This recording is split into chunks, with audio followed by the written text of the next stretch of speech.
He has placed himself at the apex of the online dating scene via avowal of Russian literature, Swedish film and Balinese cuisine. Eschewing a laid-back bottle of red wine, he orders artisanal gin and comments on its floral notes. Under a newly purchased white stuff print of Frida Kahlo flowers, the cat scratch of her childlessness opens a lonely vein. She orders cheese and tomato and is doomed.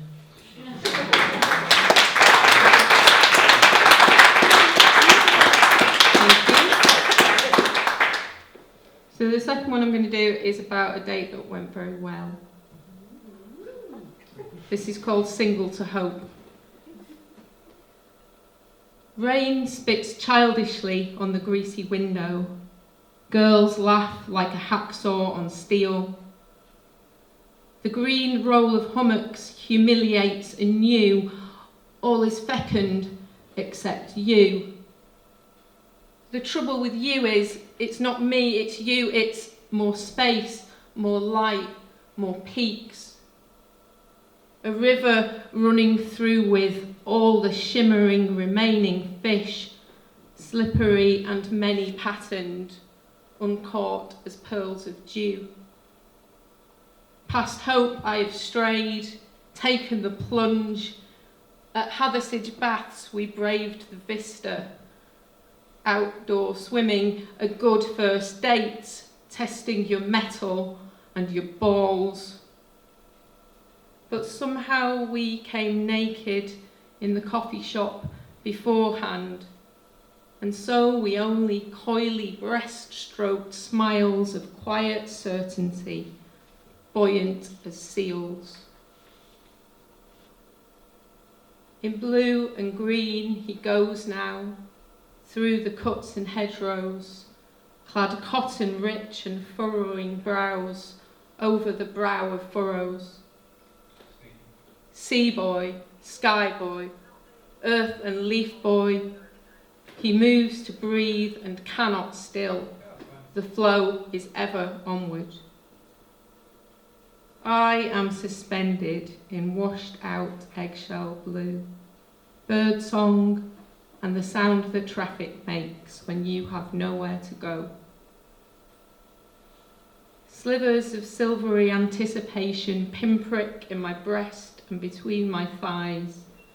It is morning and we are newborn in the world.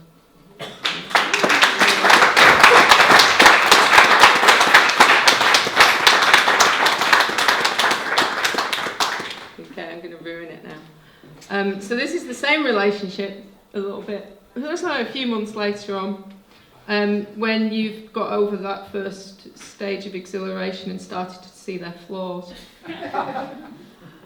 And see those flaws as reflecting back on you and judging you, and this is my stand against that.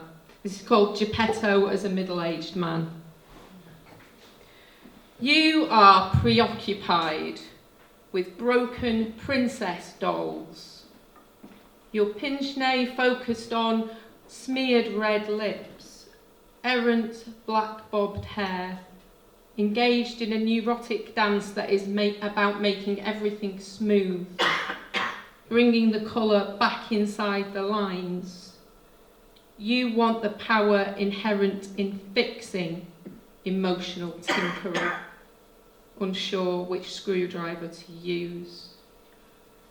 You find your peace in holding brokenness, keeping as it does the looking outwards. Little room in this clinic for a smashed up amalgamation of Action Man, Bratz Goth and Plastic Dinosaur, one of the vegetarian ones. I have survived 70s manufacture, been burned in gardens, immersed in the toilet and dropped down all the stairs. Yet I'm a thing. Spiky, threadbare, fucking weird, but still a thing. More art than toy. I am world-made, and there is, as you have perceived, no fixing me. Thank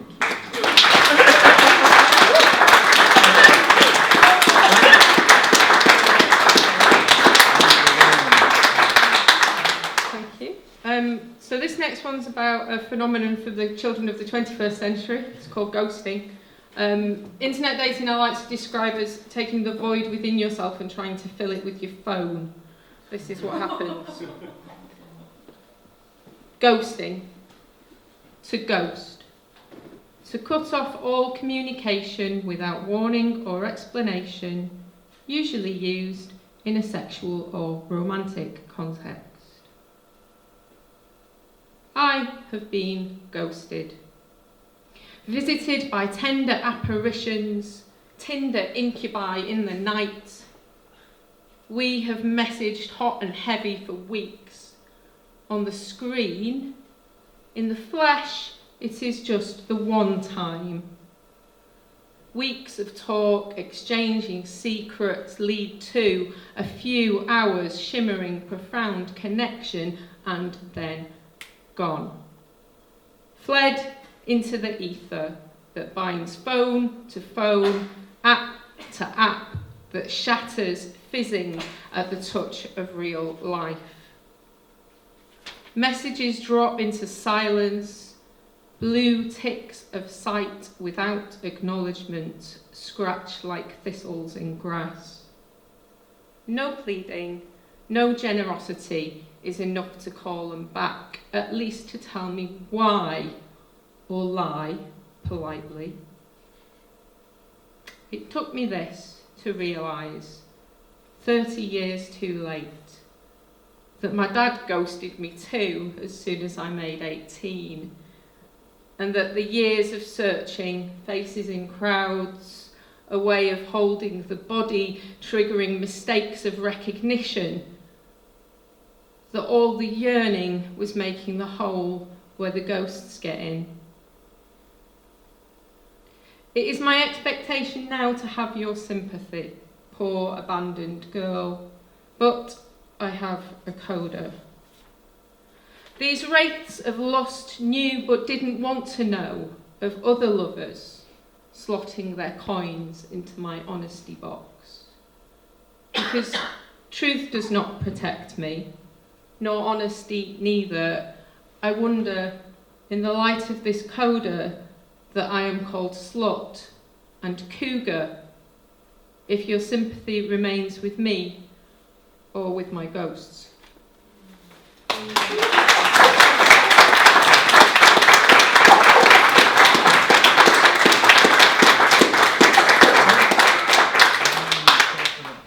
Okay, I'm going to just do one last one, and hopefully this is kind of a happy ending. It's the only ending I've got currently. This is called Fairy Tale. Someone to hold you when grief is a sea. Someone to see you and smile. A stone at your centre, a boy, a tether to your vastating sky. A salve and salvation against the void you were born or raised with, the blackness that storms you and flattens your eyes. A minotaur, an oracle, a muse, to unravel your searching and tame your wild hair. Is chimera, phantom, the hard middle of a maze where there stands, gently keening, wholly perfect, only you. Thank you.